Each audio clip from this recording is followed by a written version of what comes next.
It's a great pleasure for me to be, for the first time, to have the chance to talk to the British Society of Nietzsche, and I hope this could be also part of it, strengthening the interface between the German type of dealing with Nietzsche and the Anglo-American way.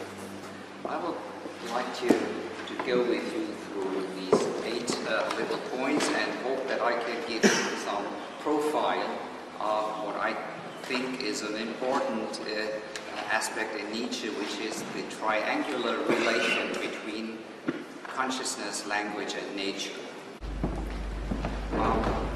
First point, consciousness, language, and nature are fundamental topics in Nietzsche's thought. Careful discussion of them leads into the center of his philosophy.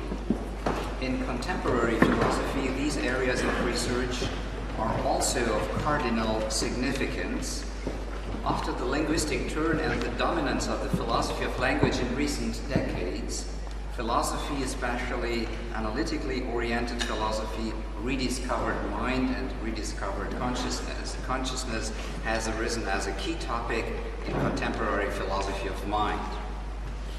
Today, the triangulation of consciousness, language, and nature, more precisely brain functions, is the subject of intense and controversial discussions within philosophy, the neurosciences, psychology, linguistics, and the cognitive sciences.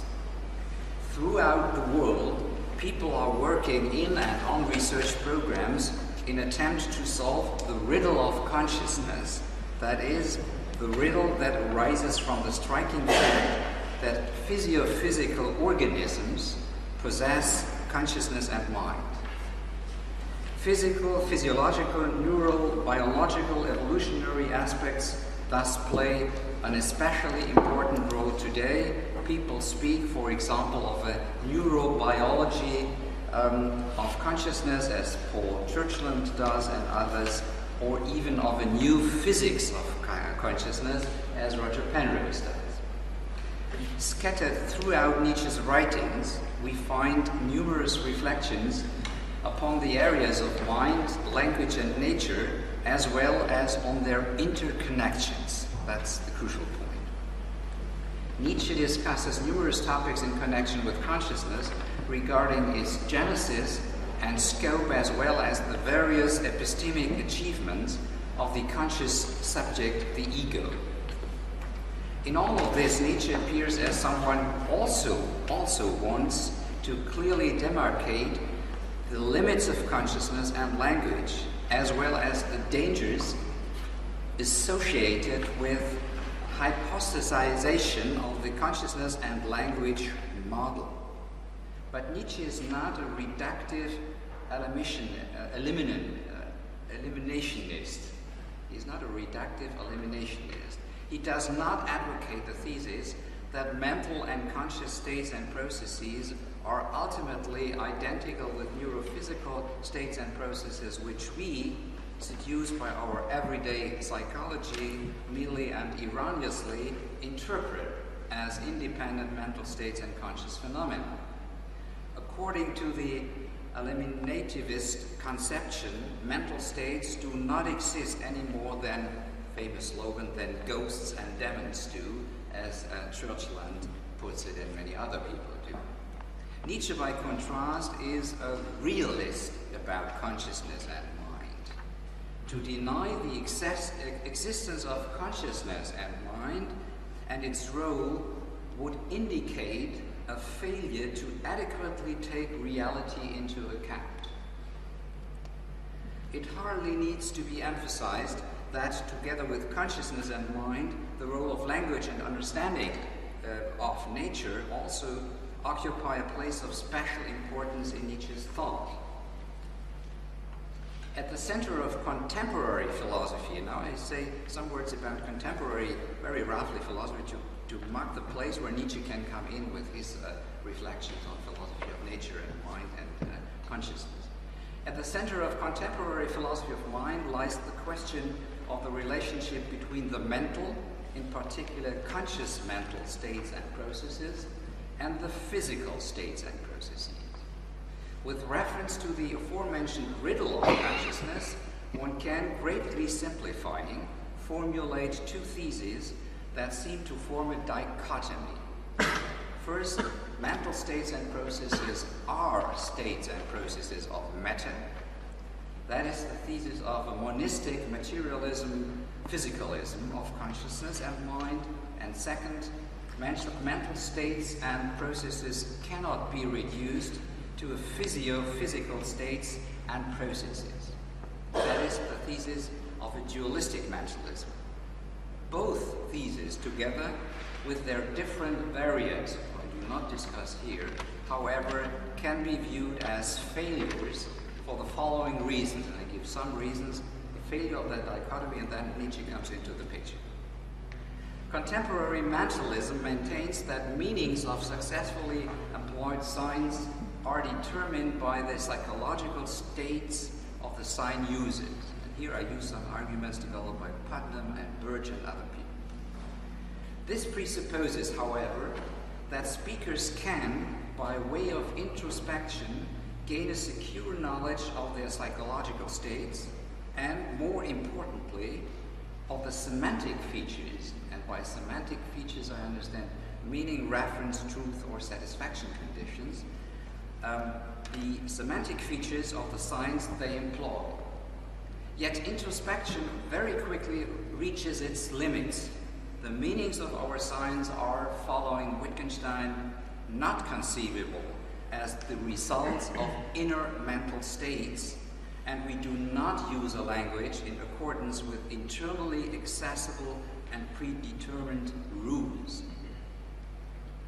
The strongest version of the materialist physicalism thesis is mental phenomena are physical phenomena. That is, they are the states and processes described by neurosciences, by neuroscientific predicates.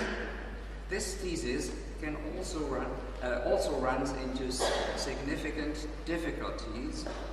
We should recall three of them that have been raised in the discussions of this approach. They are not coming from mine, to just summarize all aspects of the discussion. First, if two states or processes are identical, they also have to have identical qualities.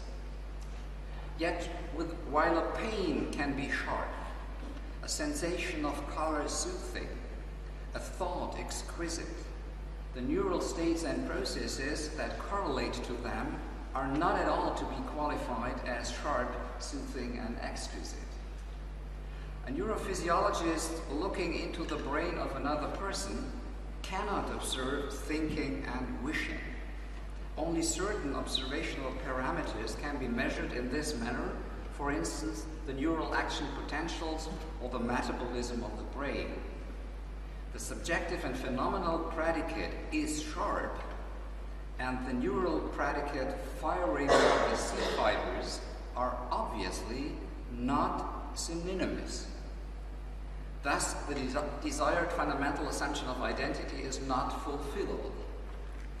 Second difficulty, the identity thesis overlooks the fact that in saying, for example, famous example, water is HO2, and analogously the conscious phenomenon X is the neurophysiological phenomenon Y, the is in that formulation is not the is of identity, but rather that of a theoretical identification, to use Putnam's expression. We are well acquainted with that. If someone sends you a photo and then he said, it's me on the right side beside the corner, and then if you make the mistake not to have in mind, it's a question of theoretical identification, but you put him identical, then you, my goodness, what happens to him that he gets such a way thinner that he could put it on the paper. So that's a very, very crucial, I think,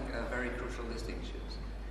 There are implicit add-ons such as viewed under a chemical aspect or considered under a neurophysiological aspect. And in that direction, the formulations are pretty okay.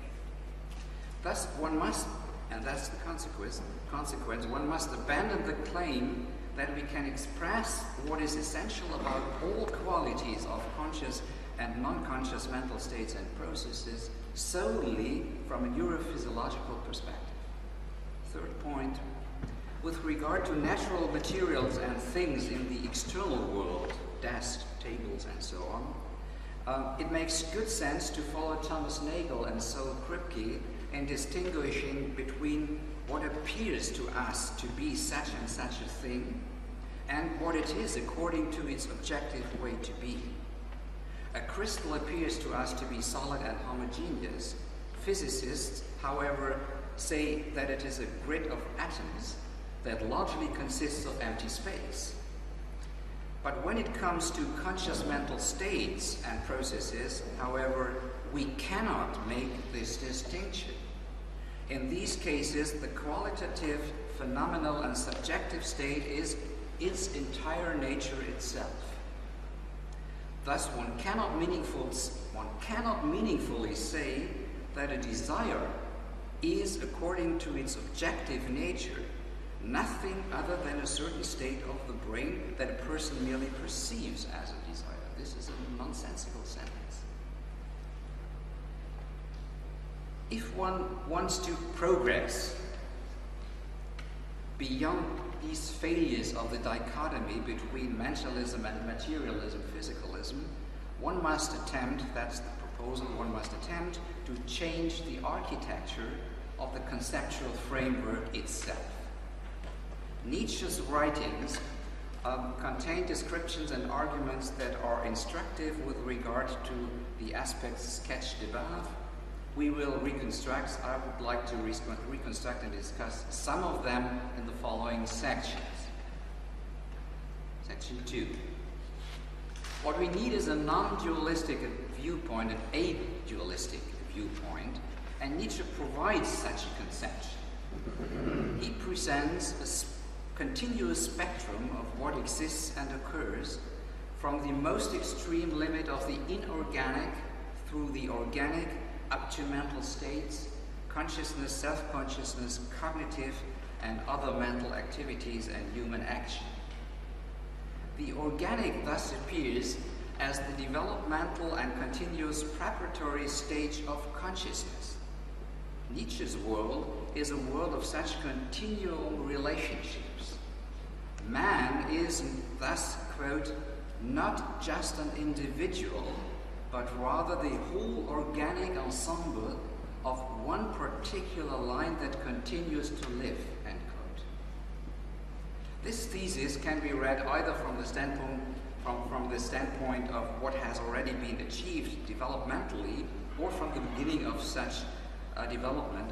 I'm just taking one of these perspectives. Looking back from the stage of development already attained, it means that the character of intelligent, spiritual, mental, and living activities can be found in various degrees of realization in the organic and beyond.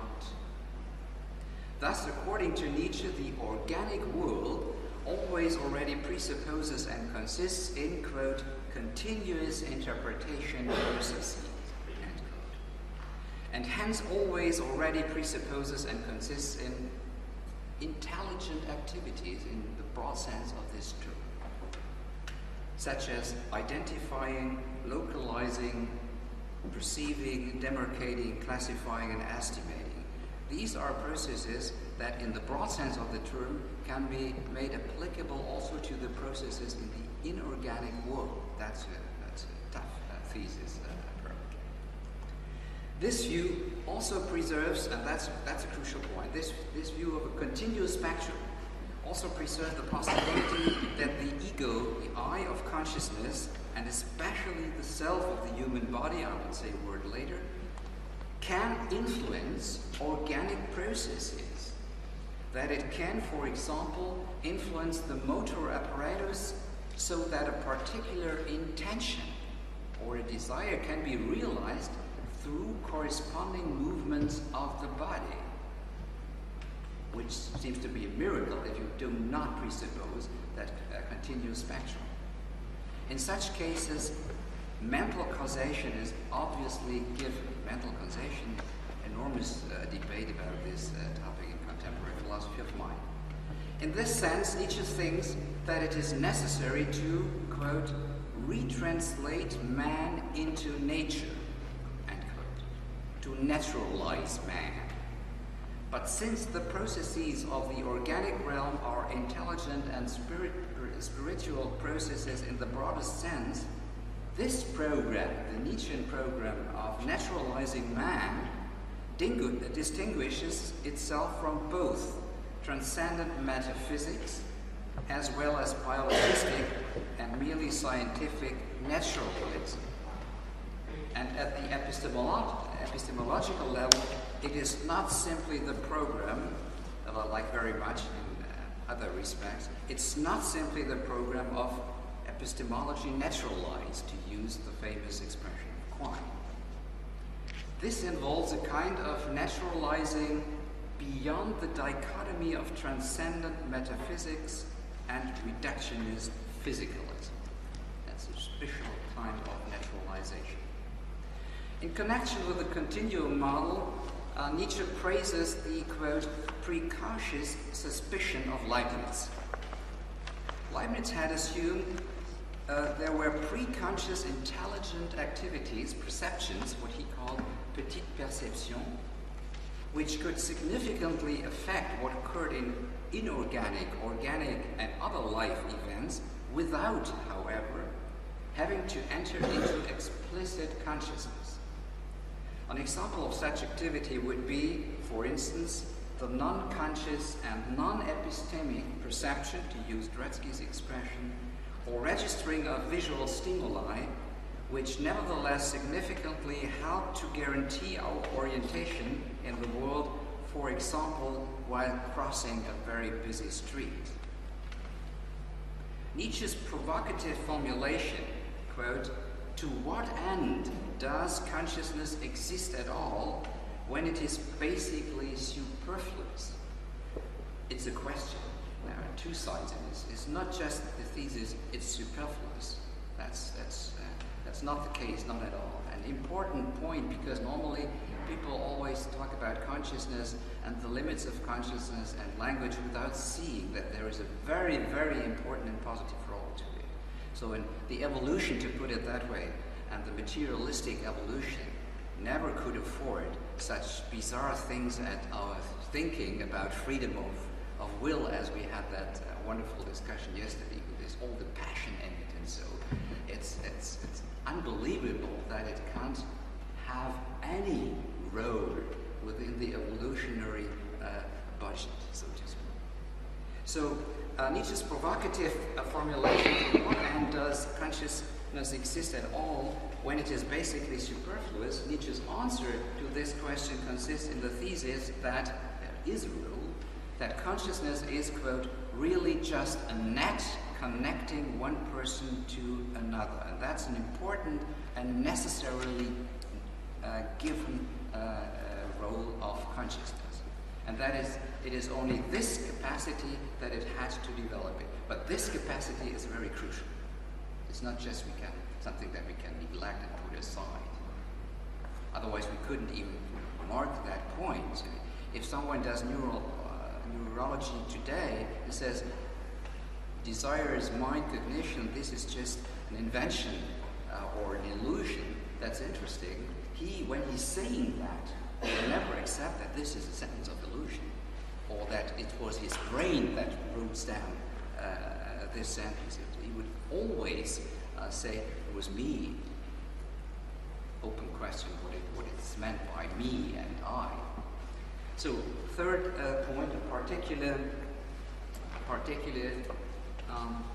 process model. So the first thing is the continuum model. Now I focus on another, in my view, important aspect. In order to develop a non-dualistic conception of the connection between the organic and the conscious, the physical and the mental, it is of the utmost importance that one not conceive the building blocks of nature and life as things in the sense of material bodies occupying places in space and time, but rather as events or processes, transitioning from the thing model to the event or process model is incredibly significant when it comes to addressing the problem of consciousness and the relationship between the physical and the mental.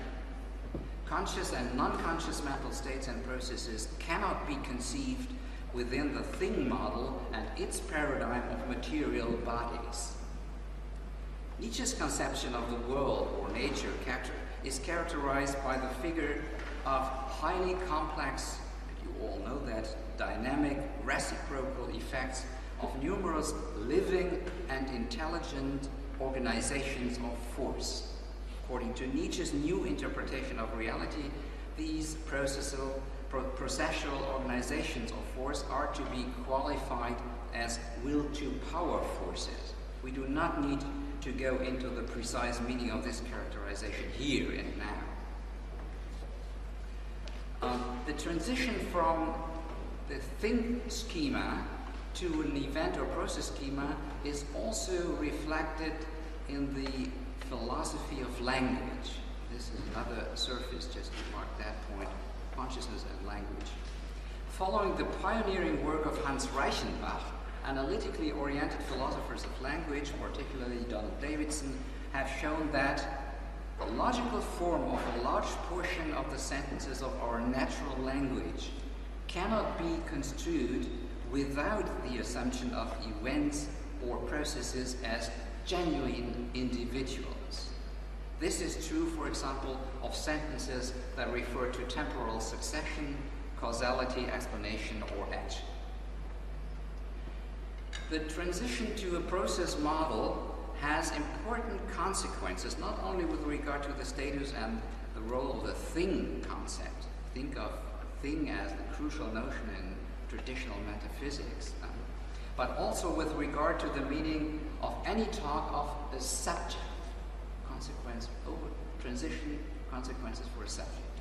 An important question is whether, for each process, one always has to presuppose a subject to enact it, or whether, to use one of Nietzsche's formulations, the processes, quote, themselves have been. Since for Nietzsche only a limited portion of reality is present or represented in consciousness, this question gains fundamental significance with respect to the relationship between the organic and the conscious, the physical and the mental. Consciousness and the ego, or the subject of consciousness, appear on the scene at the same time. This ego manifests itself in the fact that I could imagine the content of consciousness differently, sort it differently, and assess it differently without ceasing to be myself. Well, this is the appearance of the self.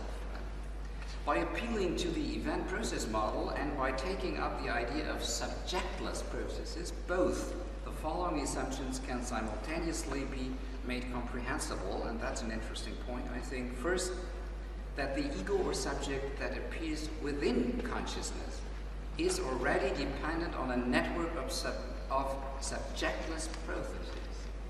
And second, that the state and phenomenon of consciousness itself rests upon an antecedent genealogy of non-conscious mental states.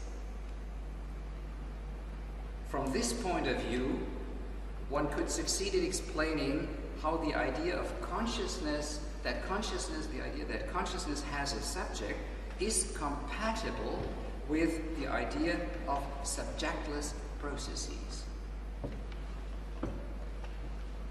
From here one can proceed to the famous question of Nietzsche and other people, Wittgenstein among others, the question whether one can replace I think with it thinks.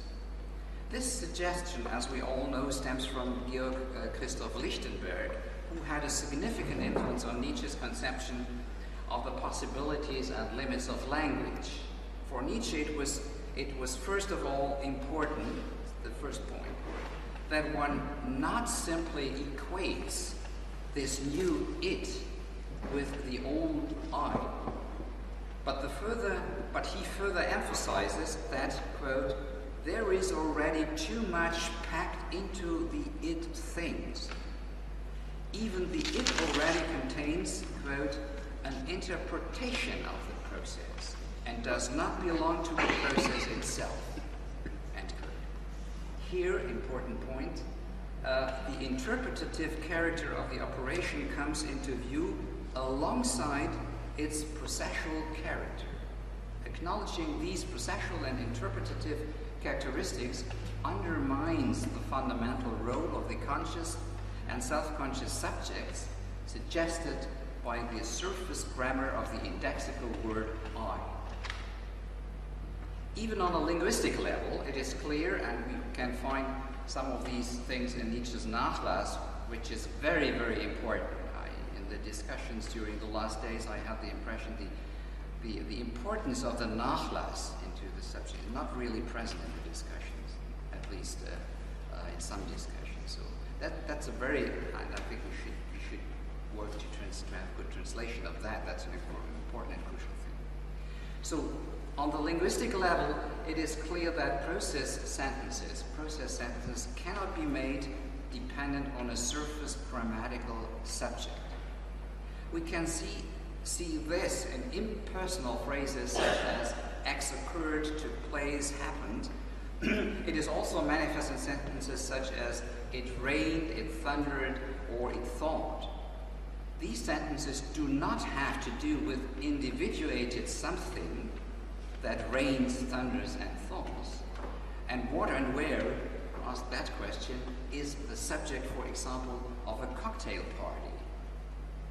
To ask who is the subject of the event is to miss the aforementioned fact that events or processes themselves have being, as, for example, in the case of a party.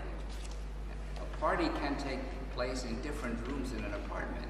The ego, as a subject presuppose, that's a strange story if the ego has to divide itself in different parts and just to go in a second floor, first floor, and so on to go.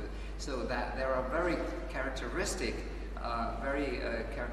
features about process sentences that cannot be fulfilled by the traditional conceptions of the ego. Fourth one, functional organization. I would like to emphasize another transition, that from thing to the process model, the transition from the classical model of the organism to that of organization is of fundamental significance for Nietzsche's understanding of the organic and the conscious. Nietzsche conceives of the organism as an organizational structure. The organism traditionally has parts and they are integrated through the middle of the organism. This is the classical model. But this is not the organizational structures of competing and conflicting forces of powers in their constellation. So it's a very important transition from the organism model to the organizational type of model. Nietzsche conceives of the organism as an organizational structure in which consciousness, awareness, and all further mental states and processes up to and including conscious thought are emergent characteristics which result from highly complex interactions of the system's components that guarantee the organization's functionality. Thus, one can say that the initial stage of awareness, explicit consciousness, self-consciousness, and ultimately conscious thought arise as the emergent effects of an interplay of multiple organizations of force, the various organizations of wills to power. Such a view manifests a certain proximity to an opinion widely held today in brain research, and in that research center we have cooperation with people from Max Planck Institute in brain research and other people. So that in brain research, that consciousness and other mental processes such as perceiving, imagining, thinking, learning, remembering do not occur in a special localizable place, or as Descartes claimed, through a special organ, the famous pineal gland. In current brain research, conscious as well as non-conscious mental states are rather conceived as results of a highly complex organization and dynamism of entire complexes, more precisely neural assemblies. This view can also be connected to, and this might be a little bit surprising, but in the fragments of the Nachlass you find a number of hints that allow that step. Maybe this view can also be connected to the model of multiple drafts, which has been developed within the philosophy of mind by Daniel Dennett. Dennett thinks this model provides an alternative to the Cartesian conception of consciousness, which he calls the myth of the Cartesian theater. Descartes advanced a centralistic conception of the location of the seat of consciousness and contended that the locus of conscious experience was the brain. For him, the pineal gland represented the center of the brain, as it were the inner station, the central station, through which all sense perceptions must enter in order to be transformed into consciousness of the individual through a specific transaction. The most important aspect of this concept is that the brain has a center, and that is the causal point of departure for the emergence of the contents of consciousness. This Cartesian view of a special center in the brain that is causally responsible for consciousness and its contents strongly influenced and even imprisoned reflection on consciousness throughout the modern period. Dennett approving these cites William James, who wrote, quote, "There is no cell or group of cells in the brain of such anatomical or functional preeminence as to appear to be the keystone or center of gravity of the whole system," end quote. On the multiple drafts model, by contrast, one understands that, quote, "all varieties of perceptions, indeed all varieties of thought and mental activity, are accomplished in the brain by parallel multi-track processes of interpretation and elaboration of sensory inputs," end quote. Thus, according to Dennett, the information that enters into the nervous system is, quote, "under continuous editorial revision," under continuous editorial revision, I would say, under the condition of being reinterpreted continuously.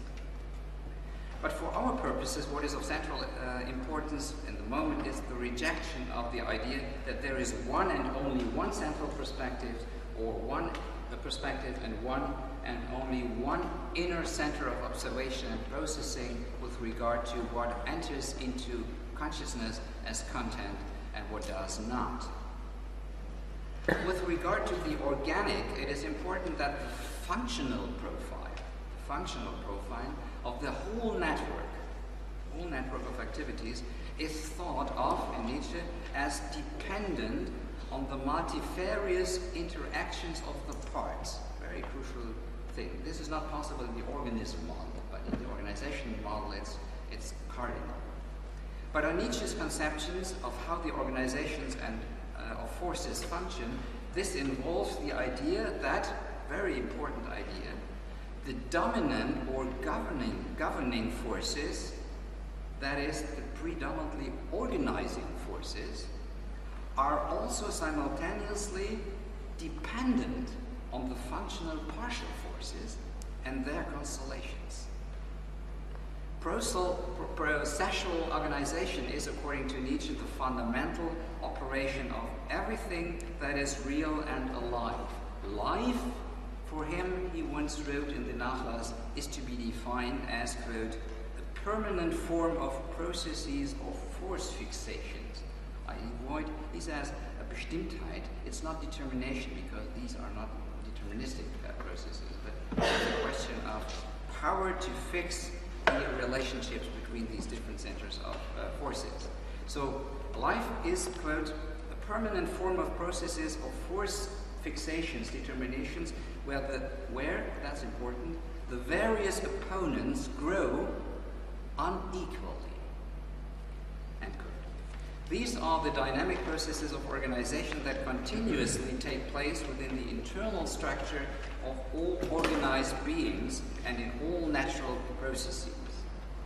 The central place that Nietzsche accords to the idea of functional organization suggests that his conceptions could be characterized as a version of functionalism. I will not go into that. It's not the computer functionalism that Hilary Putnam invented and criticized. It's more the functional organization type of the will to power and the forces in their interrelations. Fifth point, the interpenetration of consciousness of language. Consciousness proceeds in and by way of presentations, representations, and meta-representations. And all three of these, in turn, are events that take place in and by virtue of science. Both of them. This is true of the entire spectrum from phenomenal awareness of sense impressions and perceptions through imaging, remembering, conscious and reflexive thought, up to self-consciousness and plans of action. Thinking is an event that takes place in science and by virtue of science, more precisely in linguistic science. We can, as Nietzsche put it, think only in linguistic form, and this is not only negative sense, it has both sides of the coin. Positive and a negative, critical, the limits I will talk about later. When we can, as Nietzsche puts it, quote, think only in linguistic forms, and we cease thinking when we tend not to do it within linguistic constraints. Remarkable sentence, end quote. With this, Nietzsche propounds the dependence of conscious thinking on the grammatical functions of language. Moreover, every cognitive meta-operation also necessarily occurs within the confines of grammar. Since linguistic signs only carry out their functions or possess their semantic properties only insofar as there is a practice of interpretation. There is no sign function without an interpretation involved in it internally. That's now becoming a very crucial point. Here it becomes clear that there is an interpretative ground lurking behind the linguistic grammatical grounds. Nietzsche expresses this in an incisive formulation when he said that rational thinking, quote, is an interpretation according to a schema that we cannot discard. And this is positive, critical, but we do not have to forget the positive aspect in this formulation. Now it is of fundamental significance that the internal connection with language does not only appear at the level of conscious thought. Rather, according to Nietzsche, it even holds true regarding the genesis and articulation and the development of consciousness itself. There is an internal connection between consciousness and language, or more broadly, between consciousness and science. If one accentuates the public character of language and of sign usage, that is, the fact that a functioning language is internally bound to the public practice of using linguistic and non-linguistic signs shared with others, then the public and social character of consciousness also becomes clear. Language is a social art, is the first sentence of Quine's famous book, Word and Object. As we know, Nietzsche also points out this component. In this way, he accentuated the semiotic character of consciousness. The internal connection between consciousness and language is extremely important in a number of respects. By directing attention to the link between consciousness and language, aspects of consciousness come into view which have a different ontological status from the components already discussed under the rubrics continuum, emergent development, process and functional organization. The use of language and science are components that have their seat in the social, historical and cultural world. They cannot be reduced to organic and neurobiological processes. This is a different type of ontology, if ontology is ever the right label to put it, but I let it for the moment. This is particularly true of the higher order aspects of consciousness, such as self-consciousness, the experience of one's own individuality, and the self-interpretations, for instance, of a free-acting agent. And I said yesterday, when we want to make sense of the notion of person and personhood, and we kill these presuppositions of presupposing internally a type of freedom, then we kill personhood and persons. But this is inconsequent and very dangerous, I think. Evolution can't afford such things as denying completely freedom of will, because otherwise there would be no persons and acting agents. So when it comes to such aspects, even present-day brain research acknowledge that they, quote, I quote from Wolf Singer at the Max Planck Institute in Frankfurt, very famous in his field, that, quote, they seem to require explanations that transcend purely neurobiological reductionism. Remarkable sense for someone working in a research institute of neurobiology and brain research. The decisive point is that consciousness and mind have now become thematized, and that's a very important point in Nietzsche, have now become thematized at the intersection between developments in the natural and organic sphere and the sphere of the social, the historical, and the cultural realm. I use a variation of that famous phrase of Henry Putnam's, meanings just ain't in the head.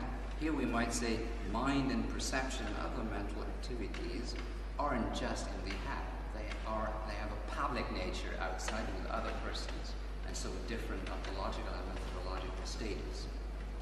The occurrence and development of consciousness in the sense of awareness, self-consciousness, and explicitly conscious thought arise, according to Nietzsche, principally because of the need, because of the necessity that individual human beings developed in relation to other human beings, quote, to communicate, to make themselves quickly and precisely understood, end quote. There is a need for communication, which, for its part, presupposes an ability to communicate. The subtlety and strength of consciousness of a person stands in relation to this ability to communicate, to the, quote Nietzsche, force and art of communication.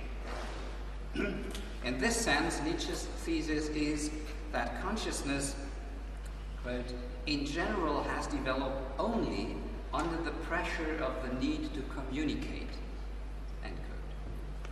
Consciousness is, quote, a connecting net linking persons to persons.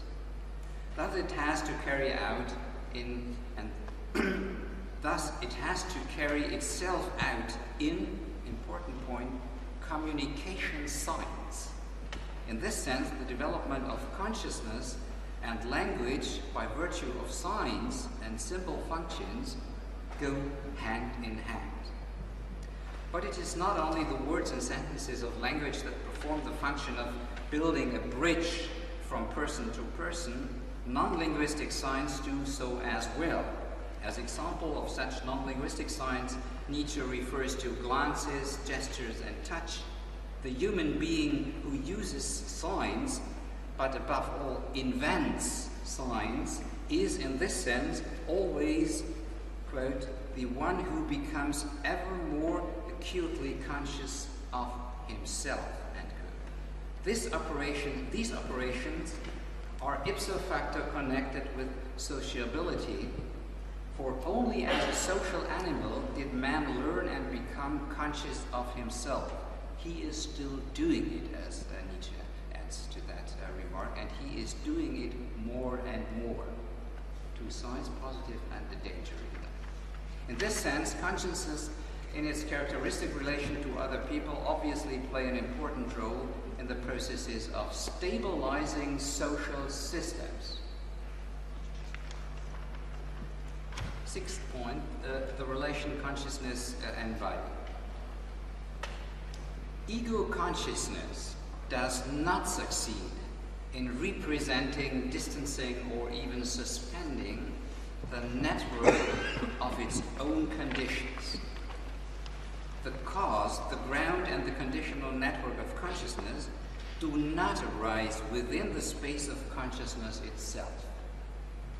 And nothing in the states or in the objects that enter into consciousness reveals that they are dependent on a non-conscious network of conditions. But there is a great danger in that, it's circling around in itself. But consciousness, ego consciousness, does have the possibility of opening itself up to the network of its own conditions. It has the possibility.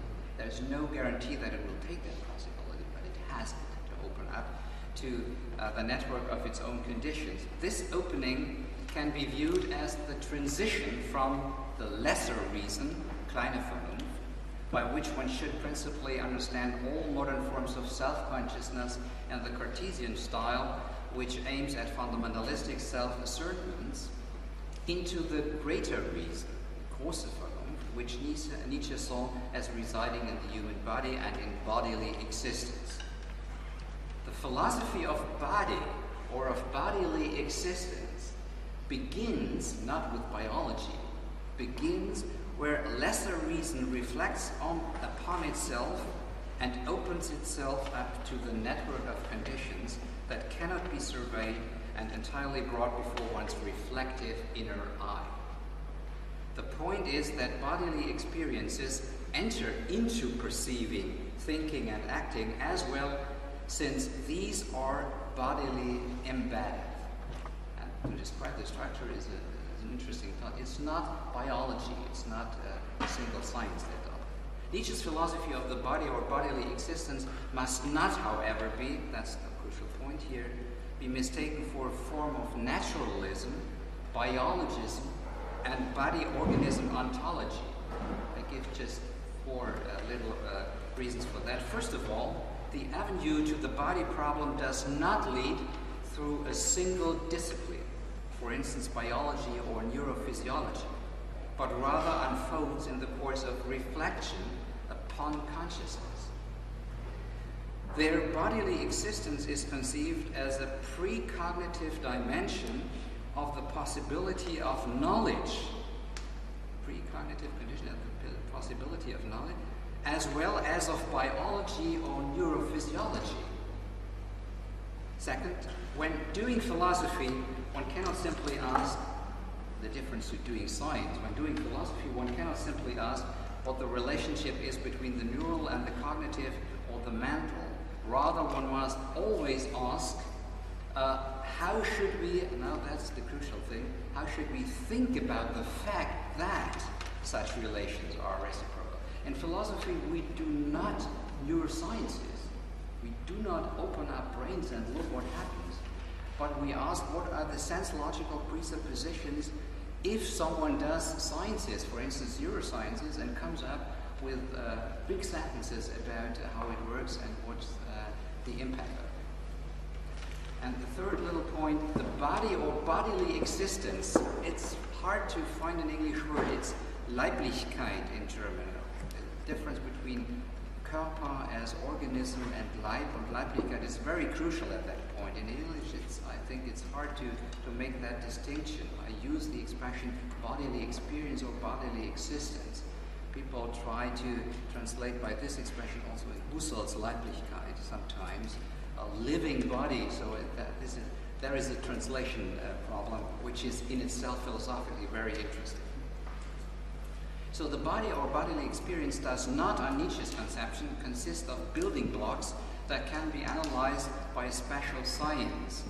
It does not consist of something something at all, but rather, as was mentioned before, can be seen as the highly complex and dynamic interplay of multifarious small intelligent processes which become manifest as soon as we have bodily experience. And if we just add a little point that I'm particularly interested in, and I just say 1-2 sentences to that, when we ask what is the relation between bodily existence and, for instance, the meaning of language, words, and thoughts, the question is not, we have a lot of literature today, embodiment and other things. The question is not whether they're inside our body is some special organ, the liver, the heart, the circulation of blood. That is the causal point of depart just for the meaning, for fixing the meaning at the level of words. But it's different phenomenologically. It's not a question of science, natural science, but of phenomenological analysis of bodily experiences that enters into and helps fixing the meaning of words. And you all have had this experience already, that sometimes words are coming easily, for instance, and in other situations they do not. This is an interesting point as to the relation between bodily experience and fixing the meaning and coming up. So the meaning, what Chamberlain, philosopher 50 years ago, called in Chicago the felt meaning, is something very interesting. The felt meaning is not just the causal point from one organ within the body, but bodily experience has a shape of its own. It's difficult, but I drop that. The transition from the ego consciousness to the human body is also the, that means the open up, is also the transition from achieved subjectivity to individuality. Achieved the subjectivity that does and has always a job to do. It's hard to be a subject in this tradition of modern sense, to individuality, in the sense of that bodily organization which every one of us is individually. As a body, bodily existence, I am a living individuality. This allows room for the distinction between the ego of the rational subject and the self, which as body is still, famous formulation of Nietzsche's, the master of the ego, according to Nietzsche. The critique of the concept of a rational and prefabricated subject by no means demands the disappearance of the individuality of persons, quite the contrary. Individuality is manifested in a non-reductive sense in the organization of the body or bodily existence, which everyone is as the interpreting being she is. Point 7. The power of language and science is great and extensive. Grammar and concepts occupy a particular place therein. Grammar has a preformative effect both on the how and on the what of the conscious thought, and the latter has its limits in the former. What can be thought and said at all has to already have been prepared in the grammar of a language, Nietzsche quote. Thus, according to Nietzsche, it hardly seems possible to overcome the fundamental errors of reason petrified in language, such as the assumption of the subject, object, substance, unity, identity, duration, cause, thing, purpose, being, by reasoning in language. That's the crucial moment. In other words, reasoning in language does not seem able to avoid all these prejudices on which metaphysics, which for Nietzsche is essentially language metaphysics, relies.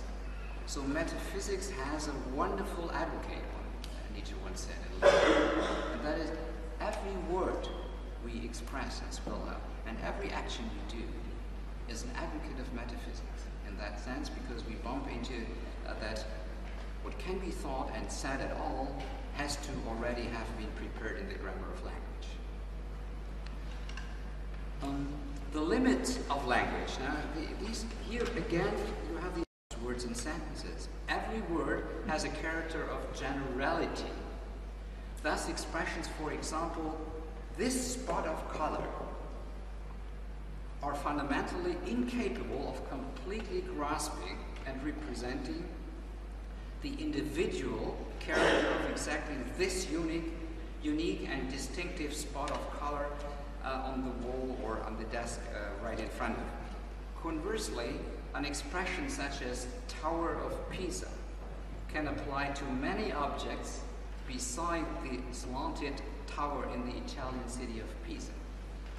This character of generality is ineliminable, nor can it be avoided.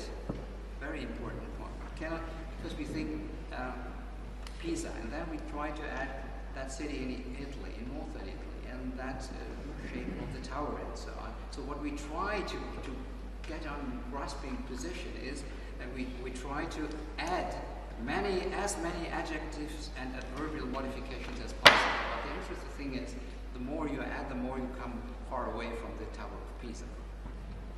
So, on account of the general character of all words, every word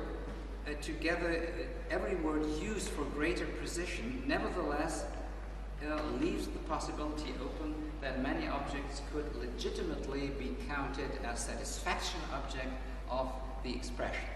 And even in the descriptive sequence of whatever length, the inimitable individuality of the respective thing would never be articulated. When it comes to consciousness, this was about language and the generality character. When it comes to consciousness as well, Nietzsche continues to criticize the aspect that everything that enters into consciousness is translated into it, and thus has the character of generality.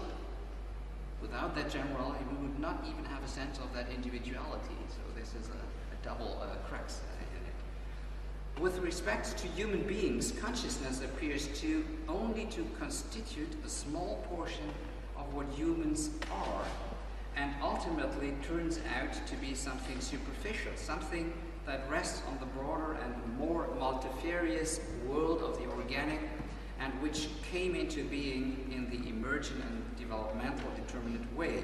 In this sense, quote, the world of which we can become conscious is merely a surface and, important addition, sign world.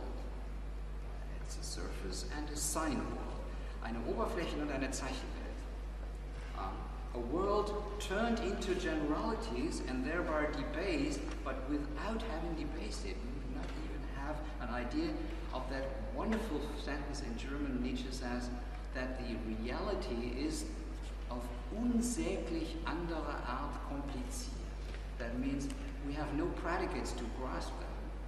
The way it is complicated is separate from the grasping force of our predicates in every language and every thought, but we can say no more about that, and saying that depends on the grammar of language. That means to make the relevant point presupposes just language and science. So I come to the last point, that is what interests me personally, and I did some work on that, and Cameron mentioned it in the sign and interpretation of things.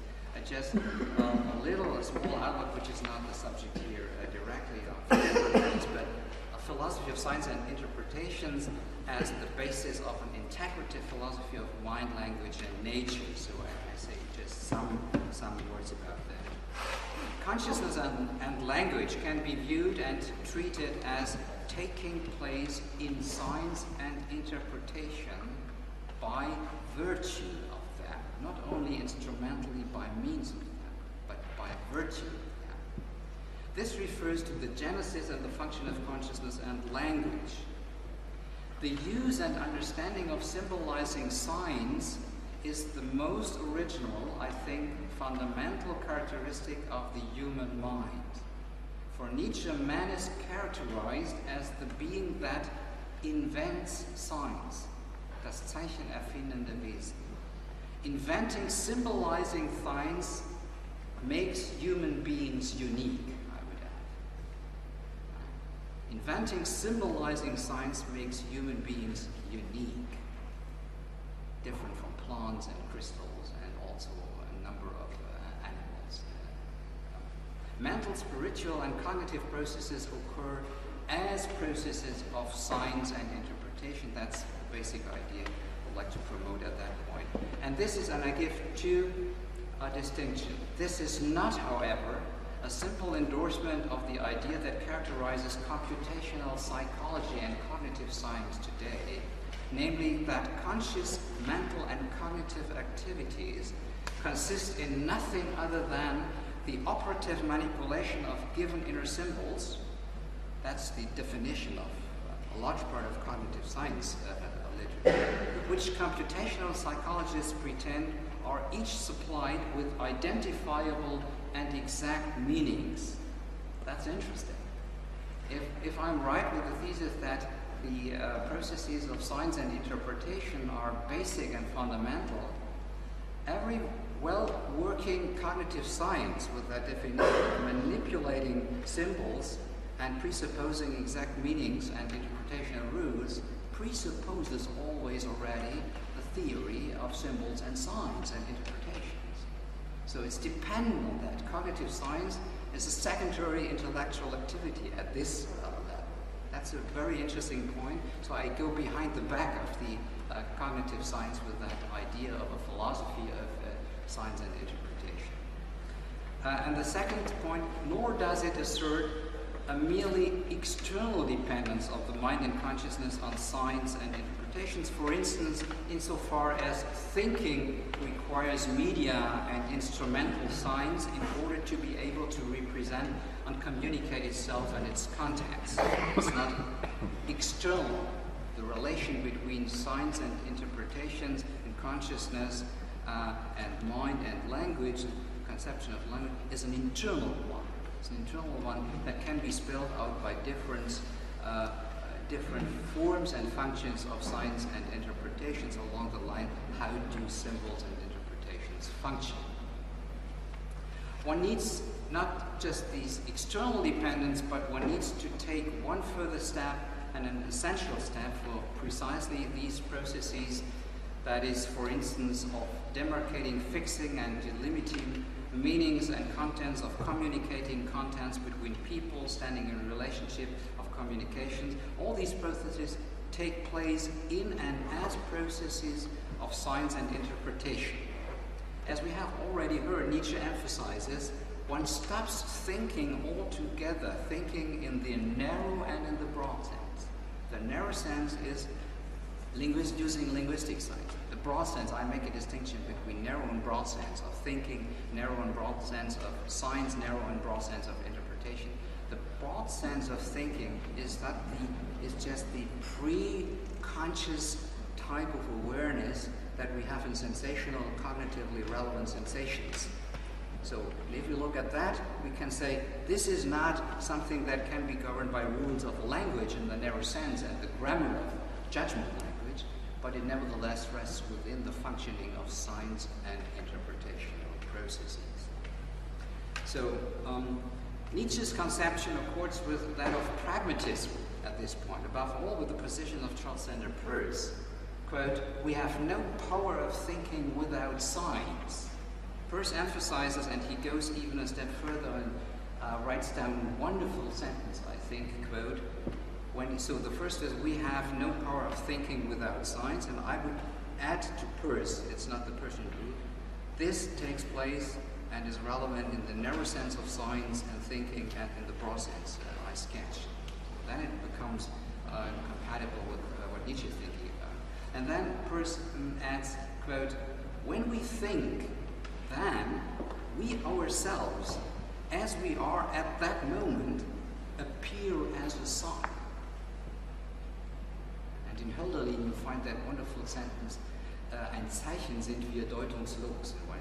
It's the very, very deep level, just to mention where we can put the sign and interpretational stuff. That is, as someone who intrinsically already depends on an underlying interpretation. In this sense, it is crucial that consciousness, mind, and thought are themselves internally and necessarily, semiotic and interpretative processes that science and interpretation organize and provide the basis for mind, language, and nature. The dependence of consciousness, mind, thought, and nature upon science and interpretation is not an instrumental one. It is not the case that we attain consciousness and so on by means of science and interpretation. Rather, consciousness, mind, thought, and nature constitutively depend upon sign and language functions, semiotic and interpretative processes that are by virtue of which we attain consciousness and so on. This view can serve as a guide, and I tried to spell it out a little bit in the text that Cameron mentioned, as a guide for an interpretative, pragmatic philosophy of mind, language, and nature, which transcends, and with that I come back to the starting point, which transcends the dichotomy between materialism, physicalism, and mentalism. And I've tried to spell it out, but I will not, apparently, not bother you with these things, and thank you very much.